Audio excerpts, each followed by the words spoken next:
كلاسيكو مشتعل في رادس، القنوات الناقلة لمباراة الترجي الرياضي والنادي الصفاقسي في الدوري التونسي مع الموعد.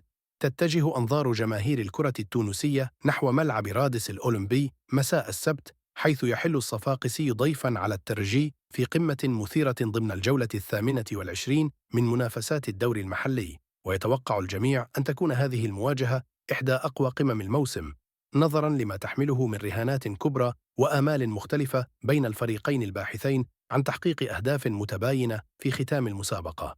يدخل الترجي اللقاء بطموحات تنافسية لا تقبل التهاون، إذ يتصدر جدول الترتيب مناصفة مع الاتحاد المنستيري برصيد 59 نقطة، ويعلم أن التعثر أمام فريق بحجم الصفاقسي قد يكلفه صدارة انتظرها طويلاً.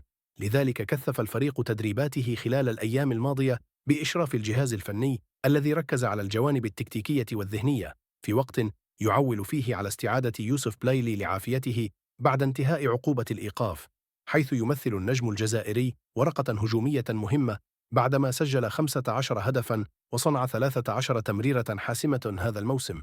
في المقابل يسعى الصفاقسي إلى قلب المعادلة وتحقيق مفاجأة مدوية، إذ يحتل المركز السابع برصيد 38 نقطة، ويأمل في العودة من العاصمة بنتيجة إيجابية ترفع من معنويات الفريق وتمنحه دفعة قوية قبل المراحل الحاسمة من البطولة.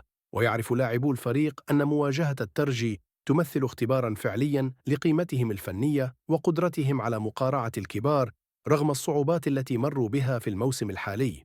تقام المواجهة مساء السبت 3 من مايو عند الساعة 5 مساء بتوقيت القدس، والسادسة مساء بتوقيت القاهرة ومكة المكرمة والدوحة. وتنقل قناة الكأس القطرية تفاصيل اللقاء بشكل حصري لعشاق الدوري التونسي في مختلف الدول العربية، بينما تقود صافرة الحكم نعيم حسني هذا الصدام المرتقب بمساعدة أيمن إسماعيل وعمر الرياحي، فيما يتولى محرز المالكي مسؤولية تقنية الفيديو.